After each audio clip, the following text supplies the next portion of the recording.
Well, big news yesterday that the man on my right here, Daryl Jacob, is going to bring the curtain down on his riding career at Leopardstown this afternoon. That's because he rode a Grade 1 winner on Impere Pass in the feature at Limerick on the third day of their festival. Daryl, firstly, congratulations on that big win on Impere Pass. How are you feeling this morning now that you've had a bit more time to think about it?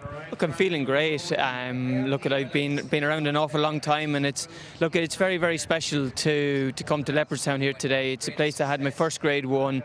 It's a place that's always been very, very close to my heart. It's one of the most beautiful tracks in the world to ride around, and it just felt right after riding Impere Pass yesterday. It's what I've worked so hard for, coming back from all of them injuries, shoulder injuries during the summer, and especially the last break was a complicated one. And I've worked incredibly hard in Oaksey House and all the team there and the specialist, and I just wanted that one opportunity to ride a Grade 1 winner. And look at when I rode him yesterday and went over the line, it was all them emotions. It was just, to me, it just feels like the perfect ending. And like you say, to come here to Leopardstown, Simon and Isaac and Anthony are going to have so many wonderful horses here for hopefully many, many years to come, and I'm going to be a part of that. And to come back here will always be a very, very special place for me then.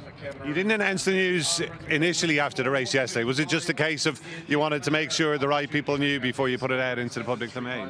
Well, funny enough, I only actually spoke to Simon afterwards. Whenever I got off the horse and went back into the weigh room, I felt it was right myself, and so I went out to the car and I had a private conversation with Simon, and I wanted Simon to speak to Isaac and obviously to Anthony, because the three of them have been an integral part of my career, and I wanted to make sure that they were up to speed and they were up to scratch with my decision before anyone else. And then from there, Simon, Isaac and Anthony, they all gave me their blessing, and they all, they were, I suppose it was a shock to them. I suppose it's been a bit of a shock to a few people, but look at it, to me it felt right. You mentioned the connection with Leopardstown here, and the horse you were referring to, of course, was the Listener. Just how pivotal were those early successes on him at Grade 1 level for your career?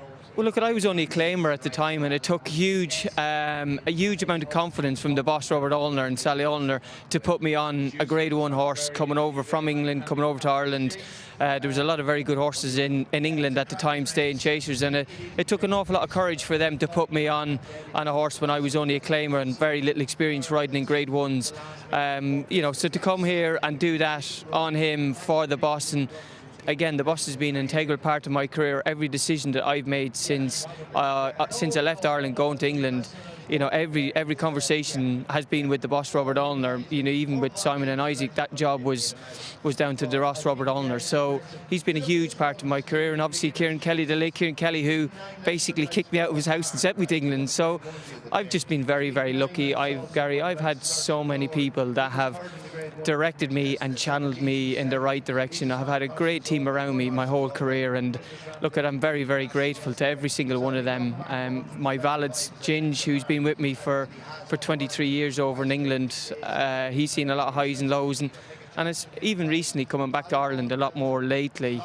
Everyone in the weigh room, everyone at the racecourses have been really, really kind to me and very nice to me, and like you say, it's great that I can come here today and hopefully have one more go at.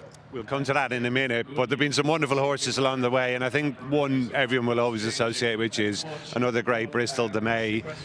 I mean, talk to me about some of the great days he gave you. I think you won 9 on him, including 5 Grade 1s. That is some feat, isn't it? He was an unbelievable horse. Again, he came over from France, and Nigel Twiston Davis and his team done a fantastic job with that horse. I can't explain to you how good they have managed that horse's career, and I was just very, very lucky to be the person that got to ride him and have all them fun days on top of him. But when he won the second Betfair Chase, when they wrote him off against the Gold Cup winner in the second, that was very, very special, because people said that he couldn't do it again, and to go out there and beat them champions the way he beat them, that was a huge moment. It was a moment that I'll never ever forget.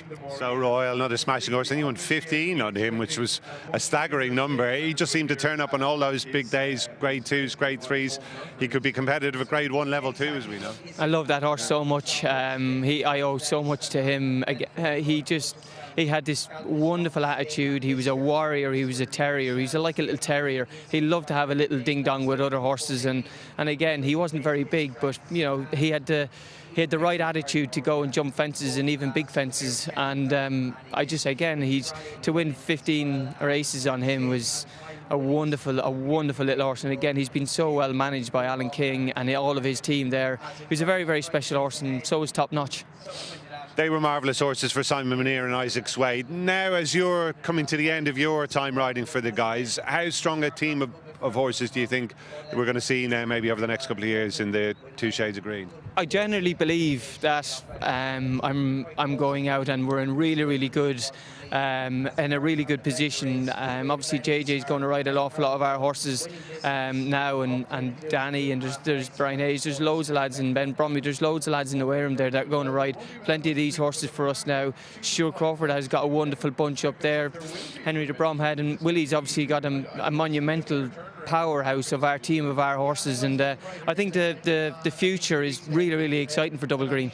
And what about yourself? Where are you going to be basing yourself? Are we still going to see a fair bit of you over on this side of the Irish Sea?